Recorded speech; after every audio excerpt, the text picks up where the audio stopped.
Good morning, children. Welcome back. I hope all of you are in your best of health. Stay home, stay safe. Children, in our last topic, we had discussed why we needed to separate different materials into groups, or on what basis we separated the different materials, like on basis of appearance, hardness or softness, solubility, and so on. Today we will start a new topic, children, but before that I would like to ask you a few questions. Now you must have seen your mother before cooking, taking dal or rice in a plate, and she removes impurities or some stones from it. Then you must have also seen your mother straining tea. That means she is separating tea leaves from liquid tea. Now children, nowadays almost all of you are very fond of junk food.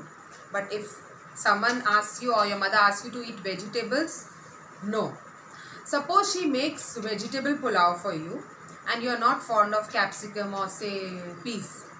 So what you will do, you will remove peas with your hand and keep it aside. Why? Why you are doing it so, children? What is the need to separate peas? Because you don't want to have it. It is unwanted. You don't like it. Okay. But now we are studying science and our new topic is separation of substances. So what is the need to separate different substances?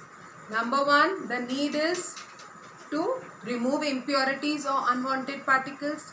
Secondly, we want a pure substance. And the third is to remove or to separate two components from a mixture in which both the components are useful. You must have seen, children, your mother preparing butter from milk or curd. So in this, both the substances are useful.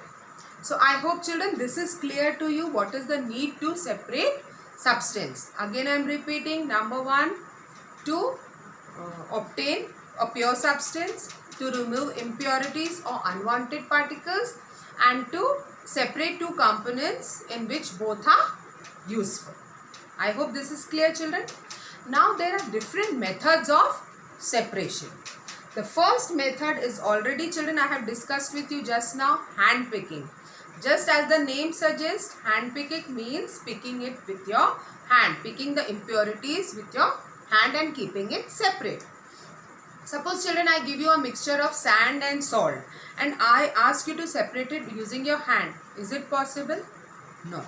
So the requirement for this technique is you can use hand picking technique only if the given quantity is less and the impurity is large size, that is, it is visible.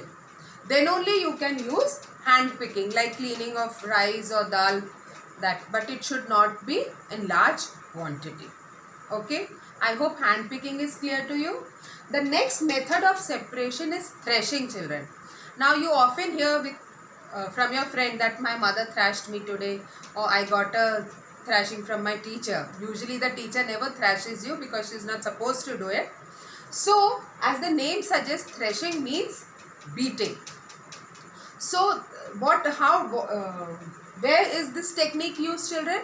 It is used to separate grains from dried stalks. The dried stalks of grain are beaten against a hard object and that process is called as threshing, and it is used to separate grains from dried stalks. I hope, children, these two methods are clear to you. In our next session, we will discuss other methods of separation. Till then, thank you and God bless.